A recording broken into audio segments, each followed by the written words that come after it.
It's a 2-week exhibit. It's a pop-up that takes visitors inside the experience of what it's really like to live through extreme weather. You'll see objects in there, photographs, stories from real people who know from personal experience what it means to feel the impacts of the climate crisis firsthand. I did a lot of coverage on PBS television in the first 10 years of this new decade, and the story was like the Maldives, south of India, a tragic ethnic group in Alaska where sea levels were rising. We're here to remind ourselves that you don't have to go to Alaska or the Maldives to be feeling a lot of this right now. When a storm washes away a neighborhood or a wildfire flattens the whole, the insurance industry does its estimate, always grimly about losses. Like, that's of interest to the industry, but not to real people. But the economic implications of climate change go far beyond what's often in those first headlines. And this morning, we're going to discuss the myriad ways that what's happening to us adds to our budget burdens, household budgets, and the global financial system, really. Policy, infrastructure, technological solutions to address climate change are not free, but the cost of inaction for families, the whole country and beyond, are vast and immediate. I mean, I'm always reluctant to talk about this, but I was asked to. I know because we lost a house in the Southern California fires 2 Januaries ago. When a fire burns just your house, it's awful, awful. But like, if you just think of a kitchen fire, it's very different from the situation in, for instance, Southern California. Burned 16,000 structures, 13,000 of those 16,000 were homes. Very different price to rebuild. UCLA research shows that a quarter, 25% of the vegetation that fueled those fires can be attributed to human-influenced climate change, okay? So, bottom line, those fires very likely burned longer and hotter because of what we humans are doing on Earth. A specific example from that. In the interest of a small carbon footprint for my own family, we bought a very small house in Altadena 2 months and 1 day before this fire. And if it was a kitchen fire that led to a total loss the day before the big fires, it would have cost $400 a square foot to rebuild. And that may sound like a lot depending on where you're from, but it's what it is in California. But when 13,000 houses have burned because of this much larger process, here's the math that we've had to confront in our own lives. No longer $400 a square foot. Contractors are asking for $600, sometimes $700. We had 2 bids for $950 a square foot. I mean, no way for us. Work for public broadcasting, for heaven's sakes. So it would have cost, for a house of our size, $440,000 at $400 a square foot to rebuild if it wasn't this climate disaster. At $600 a square foot, it's $715,000. At $950, the crazy number, $1.05 million. You say 62% higher to 137% higher. It's like a tax placed on our society. So we're going to discuss, we're going to hear some stories from survivors, and we're going to try to offer fact-based information that you can use about how we live today and policy that you can bring out into the world and try to do your own mini at-home versions of what you're seeing with us here today. I want to introduce today's panel, Congressman Jared Huffman. To my left, right from your perspective, represents the North Coast of California, serves as the ranking member of the House Natural Resources Committee. His district is no stranger to what I've been talking about. 2020, the Glass Fire, the August Complex Fire, both in his district, together caused, if you do a little inflation number on it, you get $6.5 billion with a B dollars in damage using a formal number. Imagine if we added the informal number that we're going to talk about. Welcome, Representative Huffman. Thank you. Congresswoman Luz Rivas is an engineer and educator whose first days here on the Hill were the thing I was just talking about. There was actually more than 2 fires. There was also one even closer to your district that swept LA County in January of 2025. Born and raised in a community in Los Angeles that knows all too well the challenges of environmental injustice. She represents San Fernando Valley and Californians who, have either lived this reality or are worried that the next one is coming their way. So let's welcome Congresswoman Rivas. We also out today and kindly, generously spending time with us, Congressman Sean Casten of Illinois. He's a fellow whose entire career has been fighting for environmental issues and fighting the climate crisis. He has a background running clean energy companies and as a scientist has introduced dozens of bills to tackle climate pollution and advance clean energy solutions. Congressman Casten serves as vice-ranking member of the Financial Services Committee, where he's very much front and center, fighting for investor protection, consumer advocacy, and combating climate-related financial risk. Are those things related? They very much are, as we'll hear. Thanks for joining us. All right, now I have some 3 new friends to introduce quickly who have been facing this extra cost of living in the world that we do because of policy and because of our lifestyles. And they've kindly agreed to talk about them. And these are sometimes very personal subjects. I want to introduce here Roseanne Kiley from Asheville, North Carolina. You have a grocery store and, of course, the floods. Still open? Yes, we stayed open the whole time. But a many-layered challenge for you at the time. Many layered, yes. We're going to talk about some of that.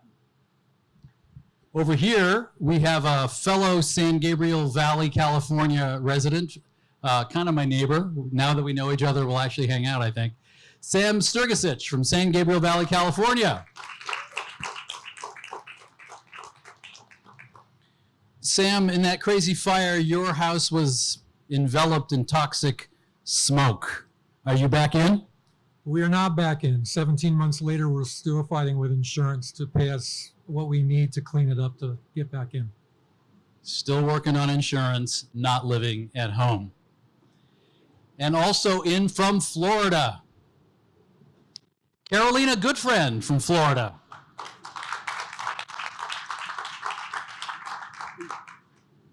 Carolina, you've had to change your personal household infrastructure because you know that another storm will be coming. Yes, as a type 1 diabetic, my medications are temperature sensitive. So when it's time for a hurricane, I have to evacuate early to my house in Miami that has been equipped with solar panels and batteries to make sure that I have access to refrigeration. That is a lot to plan for. And we're going to hear more about that in a second. All right. Anybody can speak at all times. I mean, wave or scream, I'll run with this. We'll make it work. We'll make it work.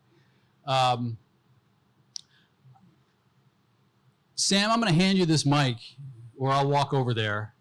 I want to hear more about this. You're not in the same tax bracket as Jeff Bezos, right? So how easy is it for you to what? You have to have two houses now when you wanted just one. Yeah, we are. Let me just preface this by saying our story is that we're very fortunate to have the financial means to do what we did. And we evacuated from the fire. We lived with my son for 7 months, about 8 miles away. They were trying to start a family at the time, but we moved in with our 3 dogs into their 1,000 square foot home. So we put a monkey wrench into that family planning for them. 7 months later, we decided it's pretty much time for us to move out if we wanted to maintain our relationship. So my wife came up with the idea of, can we afford to buy a house just temporarily while we fight with insurance to try to get our Pasadena home remediated so we could move back in, because it was found through testing that we paid for on our own to have heavy metals in it, high levels of lead, arsenic, and nickel. So talking to our financial advisor, he said, sure, you can do it.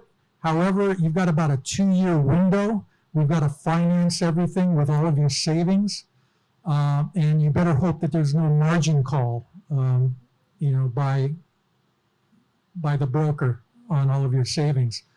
So that's what we decided to do to stay close to our family. We have grandkids in the area. Otherwise, we would have had to move 40 to 50 miles away and commute like many people have. So, like I said, we were very fortunate to have the financial means to buy a home while we're fighting to get our other home cleaned up so we could move back in. But we're still paying insurance on that home that's gone up $3,000 the last year. So our Pasadena home is now $12,000 a year. The new home that we bought, we originally had a bid from an insurance company of $1,900 a year. It was great. The next day they called us and said, oh, we cannot offer you insurance because you have an open claim.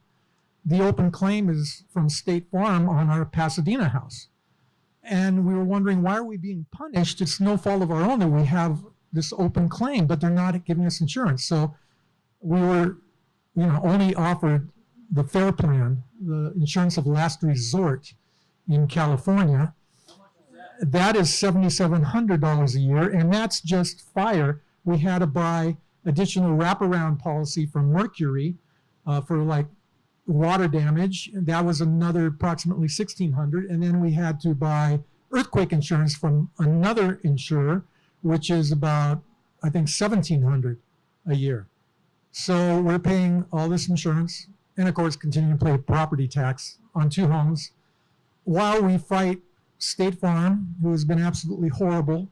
But the thing is, we had the financial means to do this, and we've always tried to be really responsible and think about our kids. We don't want our kids to be burdened when we grow older. We've already got our burial plots picked out and paid for. We've got long-term care insurance, so they don't have to, take care of their old parents. And we've done all this stuff, and we've had the means to do that. And yet right now it feels like there's just no light at the end of the tunnel, and all of our savings are at risk. We've got, such anxiety over this now. Before the fire, we got plenty of money. We were comfortable. Now it's a completely different scenario. And like I said, a lot of people are in much worse situations than we are. But here we are feeling at risk. I mean, you would have thought that if you were insured and you had savings, that's some sort of financial security. Enter 80 to 100 mile an hour winds and a fire, right? Yes, exactly. The moisture in the fuel level at the time of that fire was at historic lows. That means the hills and the mountains there around our house were just unbelievably dry. And you add in the winds. The time we left, they were gusting 50, 60 miles an hour. National Weather Service said at 11 p.m. that night they were gusting at 99 miles per hour. So I thought my windows and my doors were really well sealed because we had them redone a few years ago. But against 100 mile per hour winds, there was soot under every sill, every doorway. The house was a mess with ash and soot. Yeah. We'll get back to you, but Congressman Huffman, when you hear a story like this, there are policy implications at all levels. What are some of your reactions to this? Well, my district, you mentioned it, is the North Coast of California. And when I think back on the 14 years I've been in Congress, I can kind of punctuate that period with catastrophic wildfires. The Tubbs fire in 2017, the Kincaid fire 2 years later. You mentioned the August Complex fire, and there have been many more. So this surreal scene that Sam lived through in Altadena is terribly familiar to me. I've been on the ground and I've seen these wastelands that used to be thriving neighborhoods, and melted aluminum in the street from the charred cars, and flames coming up from the natural gas service pipes in places where there are no longer houses. In every spot there's a flame in the air the next day. That's just the beginning of the ordeal, though. I mean, it goes on, and the dislocation and the shelters and the temporary housing and the efforts to rebuild and the health complications. It is terrible. And I think the importance of the conversation we're having today with people from Asheville, Altadena, and Tampa, if there's such a thing as climate disaster tourism, these would be destinations, right? You would go to all these places, but you'd also come to my district for some of those experiences. And I hope that we can help people reconnect the climate crisis to the economy and the affordability crisis and the healthcare crisis and all of these other day-to-day real-world impacts that are here and now. They're not something that climate model nerds are working on in a lab somewhere, or that radical environmentalists talk about just for political reasons. This is real, and if it hasn't affected your community, it will. So that's what I think we're talking about here today. It is insurance costs, it's healthcare costs, it is housing costs, it is all these different things you're hearing about, and it is staggering already. But what's even worse is that we're on a path to make it even worse with these polluter first policies of the Trump administration. So I hope these stories and this conversation can help reset that conversation and get us back to trying to make this climate crisis better instead of making it worse. On that last point, where you see policy now, I mean, do you see any path forward on this stuff? We have to defeat this polluter first philosophy and politics. We just have to. And it's not just tackling the polluters so the climate crisis doesn't continue to get worse. It's also investing in disaster response and recovery. We're doing the worst possible things on both ends of that spectrum. We're devastating FEMA. We're making it harder for communities to recover. Instead of helping folks like Sam, navigate this insurance mess, we're pulling out the policy backstops that are propping up the insurance industry. It's going to fail totally. And this is not just California and Florida and North Carolina. This is the Midwest, as I'm sure Sean will tell you. Extreme weather is going to visit havoc on pretty much everywhere. There are no climate safe spots. Asheville, North Carolina used to be one. People used to talk to we'll move to North Carolina so that, we'll have a climate haven. And they were rudely disabused of that a couple of years ago. A lot of Sam's story is about wildfire, but it's also about insurance. And insurance companies have been leaving California. Some of that has to do with the dynamics of the way that California runs its insurance market and regulation and so forth. But can anything be done at the national level to improve the situation for people who, God forbid, you have to make the call for a claim? Can I microphone to my colleague on the Financial Services Committee, Sean Casten, because I think he's in a better position to answer that. Insurance markets and the reinsurance market and everything else that props up this thing that we take for granted and we count on is incredibly fragile right now because of the climate crisis. And he can probably explain that better than me. All right, you're very kind. Thank you for doing this. So national insurance policy in general is very fragmented. Most insurance is regulated at the state level. Depending on your view on states' rights on one issue, I will find a place where you disagree with yourself. But we have, as an example, we led an effort to compel the Federal Insurance Office in the Department of Treasury to require all of the insurance companies to disclose their climate risks so that we could make sure that we had appropriate buffers in the system. Where's the coverage? A lot of states chose not to reply at all. Texas just didn't respond. A number of insurance companies responded but didn't provide data in ways that you could figure out if there was cross-subsidization. And so there's a real challenge that lies there. This has more to do with state and federal regulation, but I think it's something that we're working on to try to get through. I think, though, it's part of a larger macroeconomic issue. Efficient markets, competitive markets work when there is complete transparency of information. There is no business in the world that wants to participate in an industry where there's complete transparency of information. And I'm not saying that with any judgment, right? If you wanted to sell your house and you knew the fire was coming, presumably you would have liked to sell it to someone who didn't know the fire was coming because you could have gotten a higher price.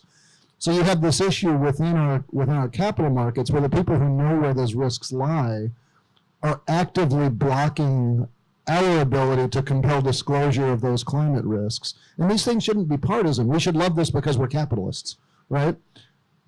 To take this, and maybe into a Florida context where I'm just a little bit more familiar with the numbers for reasons that'll be obvious in a minute. 6 of the top 7 most uninsured counties in the country are in the state of Florida. Miami County has the #1 most uninsured properties in the country. Broward County is #2. Harris County, Texas, Houston is #3. And then you run down with a bunch of other counties in Florida. 20% of all of the insured properties in Florida are in Citizens, your equivalent of FAIR, the insurer of last resort. So, and I think Miami is close to 22% uninsured. So you're talking about within Miami, probably 40% of the properties are either uninsured or insured in the last ditch insurer of last resort. To put this in context, the total property value of all property in Florida is a little over $3 trillion. Florida GDP is a little over $1 trillion. So it doesn't take a very significant climate event in Florida to essentially force the state into bankruptcy. Not the insurance industry, the state, right? Because if you don't have insurance, this is coming to your house. If you can't, as much as you may have some displeasure with State Farm, at least State Farm is there. What do? This disproportionately hits seniors because seniors who have paid off their mortgage are not forced to get a new insurer if their insurer leaves a market in the way that if you have a mortgage servicer, they're required to do that. So you've got this huge pain that's hitting the most vulnerable among us because of this completely predicted collapse in where the insurance risk is. So to your first question, yes, there's an insurance problem. Yes, we know what to do. And then we sail into states' rights and some challenges within the private sector wanting to disclose that information that we need to put those buffers in place. Thank you. Caroline, we'll get to you in just 1 second. Congresswoman Rivas, our house was in a neighborhood in Altadena that historically wasn't redlined, okay? So it was more diverse than the rest of other, neighborhood areas. It also meant a lot of people had inherited their houses from maybe their grandmother or something. And with insurance prices what they are, if you own the house outright, maybe you're underinsured. Maybe you have no insurance. And just think about that a little bit. If you don't have insurance, where are you living right after the fire? Sam has somehow figured it out. But insurance often pays for your rental while you're trying to rebuild. where are these people whose budgets were not ready to pay for a mortgage? What is their situation? And you, in the district that you represent and where you grew up, you've also seen these dynamics as well. A place where people, for structural reasons, may have been underinsured or not insured. Thank you, David. Thank you to the Climate Action Council for having me here today. Like David mentioned, I represent a community not that far from Altadena, where the wildfires, unfortunately, caused destruction. When I first started here in Congress, within a few days, I had to fly home. I thought I would be decorating my office and continuing to interview staff. I was on a plane home right away because one of the fires was in my district, and fortunately the firefighters were able to stop it before it caused structural damage. So we were very fortunate, but I represent an area that's at risk of these wildfires, and every year I hear from constituents. Right before I was in Congress, I was a state legislator. So for years, I've been hearing about wildfire risk, but also insurance. Many of my constituents have lost their insurance, or they get a call saying we can't insure you anymore. And they're worried about that, especially if they live in a complex like condo complex. The whole complex loses the insurance. Very common along the foothills, which are the communities that are most at risk. But I think of my constituents, I represent lower income, working class community that don't have anywhere to go if they were put in this situation, don't have a savings, as a backup. So if they lose their home, many of them could end up homeless, or they will have to leave the state or move with family that are far away, which means they would lose their job. And so I've been hearing about this for years, about the costs associated with climate. And I think when I first started running for office, if I talked about climate change, a lot of my constituents didn't associate it with what we're talking about today, with insurance and protecting your home from a wildfire. They thought it was a coastal issues, saving, polar bears, in some other part of the country or the world. But when you connect, these issues with affordability, insurance, and protecting your homes from a disaster, then they connect to that. Oh, this is as a result of climate change.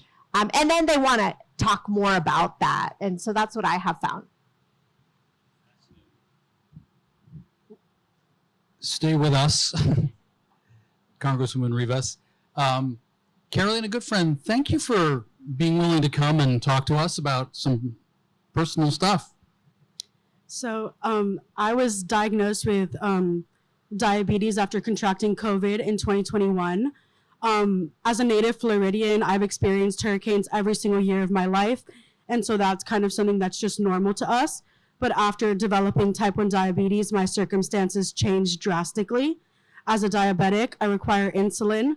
Type 1 diabetes is the autoimmune permanent chronic diabetes, where your pancreas essentially is non-functioning and you require outside sources of insulin and other hormones to make sure that your body is able to accept the nutrients that you are providing yourself. Without insulin, your body is not able to accept carbohydrates, and without that, your body is essentially non-functioning.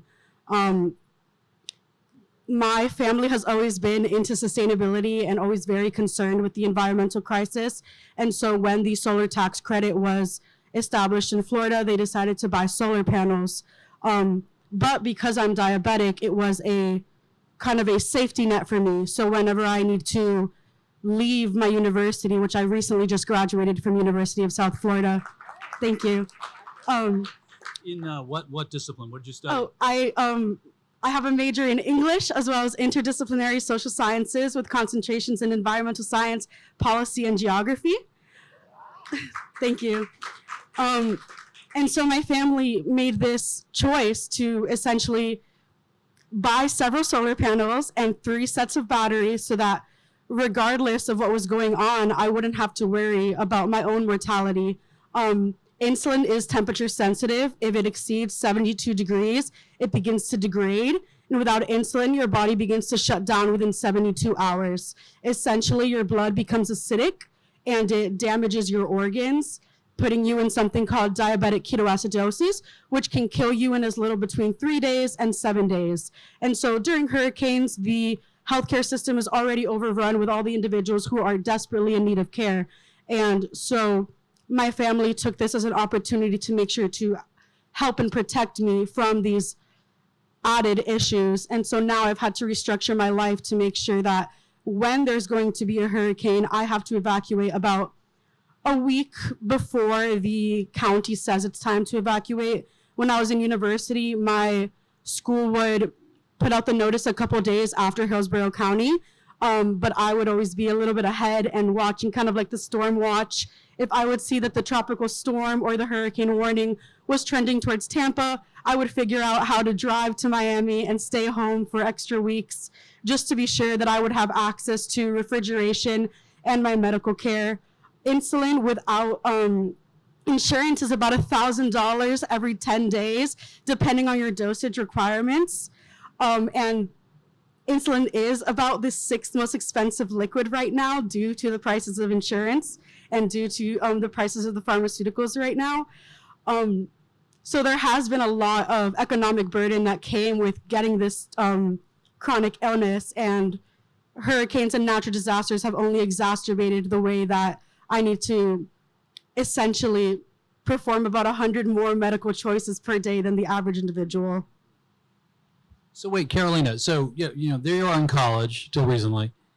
Okay, price of your textbooks, price of your tuition, but also price of going home more often than the next person because the threat of storms is larger. Yes, and I'm very lucky that I received a full scholarship to university, so the tuition was not as detrimental to me since I was on scholarship.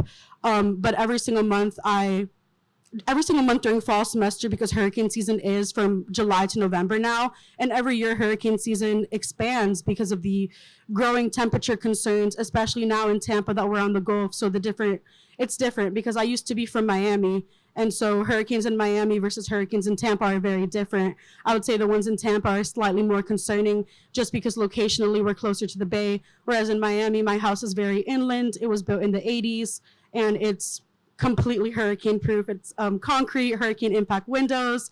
And also now with the addition of the solar panels, we are in a very safe and secure location when we're in Miami. But the average individual does not have the ability to just drop everything and drive 300 miles in each direction to save their own life. And I'm very lucky that with my position, I currently work for Gen Cleo under the Cleo Institute, which is an environmental nonprofit. They are very understanding towards my condition and also like towards the conditions of climate change. So it hasn't been an issue for me personally to be able to leave, but the average American, the average Floridian, the average individual should not be placed in this position where they essentially need to restructure and drop their entire life just to make sure that they are not at risk of death, essentially. Can you, with your constituents who also had the 80 to 100 mile an hour winds, just didn't have the point of ignition, can you talk about climate change, or do you have to these days, given everything in the culture, frame it as affordability? That's a great question. And yes, I do have to frame it around affordability to get the conversation started. Affordability, Trump just cut funding to LIHEAP, which was a program that would help low-income households with their energy and utilities, the bills. And that's how some of them were able to pay the extra costs that, especially around heat. Where I live, it gets over 100 degrees in the San Fernando Valley. It's one of the hottest areas in Los Angeles County. And when they're not able to pay their utilities, then they don't turn on their air conditioning during the summer and that leads to health issues and they end up in the emergency room, right? And so all those indirect costs, right, that they're paying because of climate change getting worse in our communities, and also their insurance and housing costs. All when you talk about that, and then we talk about the weather, extreme weather events, then they're able to make that connection. And that's what we want, because we don't want them, we want them to care about this, and they are already impacted by climate change. It's not something that's coming in the future, which I think a lot of people think, oh, in the future, something's going to happen to our environment. It's already happening in these communities, and making those connections is important. Talk more about policy here in just a second, but I want to get into the conversation. Roseanne, my new friend from North Carolina. Hi, Roseanne. Roseanne, you have a grocery store, as you've mentioned. Okay, the lights went out, but that's not where the story ends for you. Try that for now. We'll see what happens. Okay. No, the lights went out, but along with the lights, the water also went out. No one could use the water. But when the lights go out and all the electricity goes out in a grocery store or any other business, well, in a grocery store, all the fridges, all the freezers go down.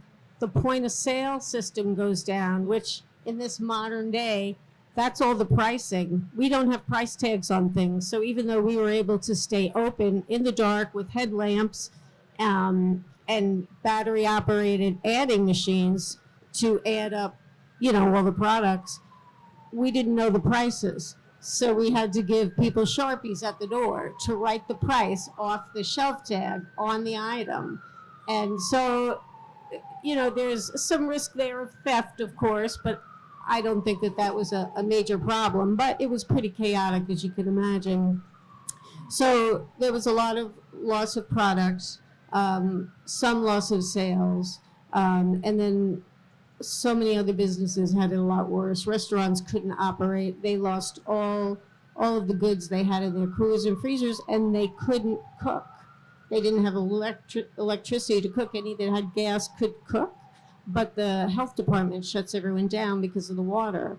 So all of the restaurants were emptying out their freezers and coolers and cooking or just giving away product. There was so much free food on the street. It was amazing. It was a beautiful community effort, and people had food because, of course, people at home can't cook, and they're losing everything in their own refrigerators.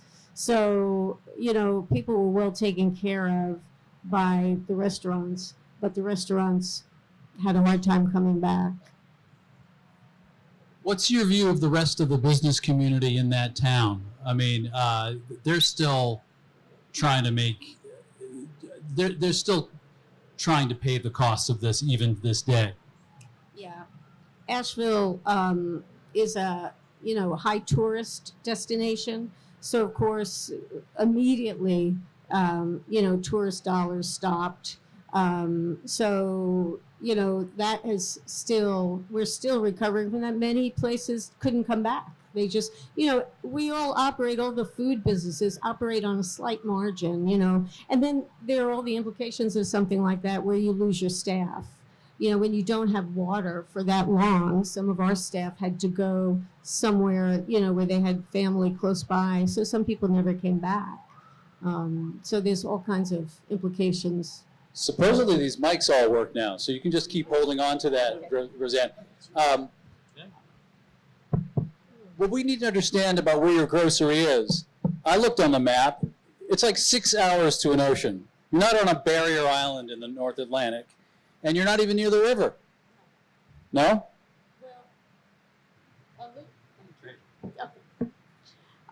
We're pretty close to the river, but Asheville being what it is very hilly, so we were up high enough that we weren't disturbed by that. But the thing to know also about the hurricane is that what happened before it was 3 days of torrential rain. There was a storm system that got stuck above us, so we got 10 inches of rain before Helene even got to us. So the trees were ready to fall down. So it wasn't just the flooding, it was also what the flooding took down the mountains with it. It took all the trees from up high, and those rivers and streams and creeks became wide and fast moving and very dangerous. Excuse me, and destroyed, a good amount of property on the way. But yeah, in terms of our business, we are not on the river, but the river is a mile away. And the River Arts District was one of the most heartbreaking things. Totally destroyed, 20 feet, up into the second floor. People tried to move their work up, like in the warehouses in the district down on the river. People tried to get their stuff out. People tried to move their stuff up, but the water just went too high. So, yeah. Congressman Huffman, in these situations, I can tell you it's been more than once for me. Happy to see FEMA, but there are questions about the direction of FEMA these days. Yeah, the idea that FEMA is going to somehow pull back to a support role for states and local governments and communities who face one of these massive, unthinkable disasters, the scale of these things. It's not going to work. There's just no way that the state of North Carolina or the city of Asheville, without FEMA, could have responded to the need. And the same goes for the fires in my district, to earthquakes, to any number of natural disasters, hurricanes, certainly. So it's a type of denial, I think. And it sort of speaks to the climate denialism that is hurting us across the board with this administration. They don't want to decarbonize. They want to double down on carbon pollution to make all of this stuff much, much worse. And they don't want to adapt either. They don't want to talk about it, and they don't want to fund the agency that we need when climate disaster hits. So I see this as just sort of a through line of stubborn denialism that needs to be reset. And that's why, we may break through this denialism with our friends across the aisle in places like North Carolina and Florida, where denialism is only going to work for so long. You're going to have a rude awakening, whether you like it or not. That's a key point that you're making. There's, do I put it this way, bipartisan opportunity in the shared experience of all this. We hope so. Yeah, right. Whether it can break through just down the street of the White House, I don't know. But certainly members of Congress, elected officials, it's very hard for them to talk about the climate crisis as a hoax when you have bridges that have washed out in Asheville, North Carolina, and flooding in the second story of the Arts District buildings. And we've been to that terrible scene and seen it. We have to bring these stories forward, bring the reality of the economic and health and other impacts forward. The strain that this puts on communities, and I'm glad Roseanne mentioned the workforce and sort of all of the different second and third level impacts of one of these disasters. People just need to understand this. It is devastating, and it's going to take years, even for a resilient place like Asheville, many, many years to get things back to a sustainable, functional level. Congressman Casten, I was watching as then Fed Chair Powell. It's been over a year now. It's probably February of last year. He's giving routine testimony on the Hill, and he concedes that there could be large sections of the United States that can no longer get mortgages. You can't get mortgages. And of course, that's because you can't get insurance for the mortgages. That's a systemic risk, I think, for the financial system, would you say? To put it mildly, yes. There's a wonderful writer on this who I'd recommend, a guy named Spencer Glendon, does a blog called Probable Futures. And one of the things that he points out is that our species has been blessed for the last 10,000 years with a fairly stable climate. And during those 10,000 years, we built cities, we domesticated crops. During those 10,000 years, Buddha was born, Moses was born, Jesus was born, Muhammad was born, arts and culture, all of these things that we think about as modern civilization created once we stopped being migratory. And we're now in a period where we have volatility in the climate consistent with what it was prior to 10,000 years ago. And so when you hear people say, well, you know, this isn't the first time the planet's been this warm, true, in some narrow sense. We were nomadic. And that matters because if we now have not just a financial system that depends substantially on a robust mortgage market and 30-year mortgages and the kind of stability that provides, but 60% of Americans own a home. Most people's wealth is tied up in the value of their home, which is tied to a very specific geographic area. And so when you hear people like Powell say there's a concern with mortgage markets, it's not simply a concern about the stability of the U.S. economy. It's a question about the entire lifestyle that we've come to expect as normal, and we're just entering a more volatile era, and we have to deal with that, right? Congresswoman Rivas, you heard Congressman Casten talk earlier about transparency so that investors can better understand climate risk. There was, I use past tense, I think, a tool to monitor, quantify environmental justice issues. You focused on that. What is the status?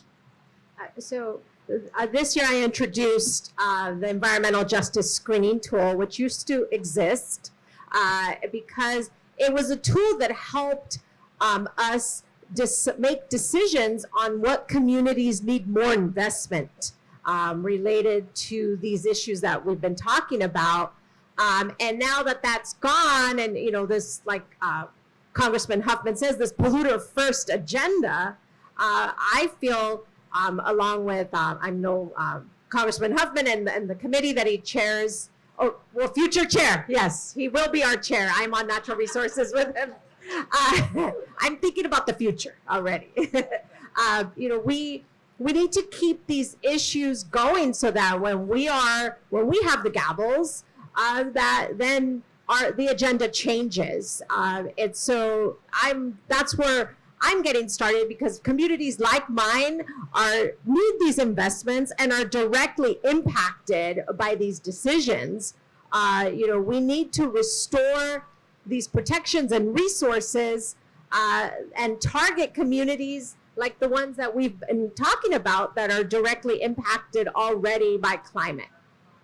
So one of the few reasons that I get called in to participate in things like this is I have a superpower, which is that I very getting off on time. That is a broadcasting rule, and we have people with busy schedules. So just quickly with some of our panelists. Carolina, what gives you hope so that you told me you want to pursue a career in environmental science? Given everything that's going on in the world, why move forward in an area that seems to be out of fashion in the culture? I read something somewhere where it was like, climate change is going to be happening on your screen, closer and closer to where you are until it's right in front of you. And right now, that's what we're experiencing. Climate change is real. It's hurting the people around us. And as a young person, I know that this is going to be my future, and I want to be able to be part of the change that I wish to see in the world. So I'm very emboldened by the fact that the time is now, and if I want to see something done, I have to get involved. Sam, what do you think? Is the end of 2026 going to be better than the end of 2025? For you? I don't know. Yeah. I really don't know. What do you fix first in your situation? The insurance system? Yeah, that seems to be the most stress that we have right now, and the biggest battle that we're fighting right now is the insurance system. And both my wife and myself have gone up to the state legislature in Sacramento, California, to speak in front of committees on bills that are trying to be passed up there to change the insurance committee or insurance industry. I'll be going up on the 17th to do that. Attending events like this is also great therapy for my wife and myself. We got to feel that we're doing something to make sure that other people don't go through what we've had to go through. And so this has all been part of that. And I'm really happy that our representatives are here today. It means a lot to me, and I know it means a lot to my wife, that you hear events like this meeting us and speaking on these issues. It means a lot. Roseanne, we don't know each other that well. I'm not a Pollyanna. But sometimes in the trouble of these disasters, there's not just opportunity, but positive things can come up. How have you built on some of the more positive outgrowths of what you've experienced in Asheville with the disaster?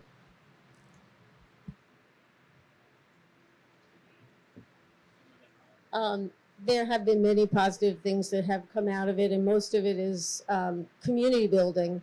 People watching, you hear this so much in every community. I know Asheville is not unique in this, but people came out to support one another and get creative. If you go into the library or you'll see some things in there, just how the community stepped up and did some organizing. And I think that we have to be ready to see things happen that we don't expect.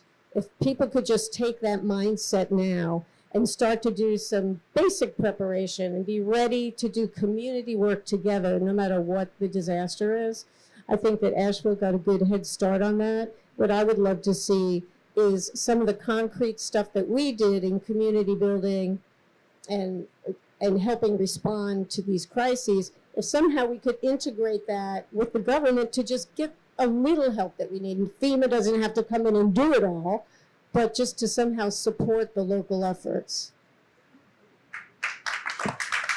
And balancing your schedules with content, any final thoughts from this side of the table?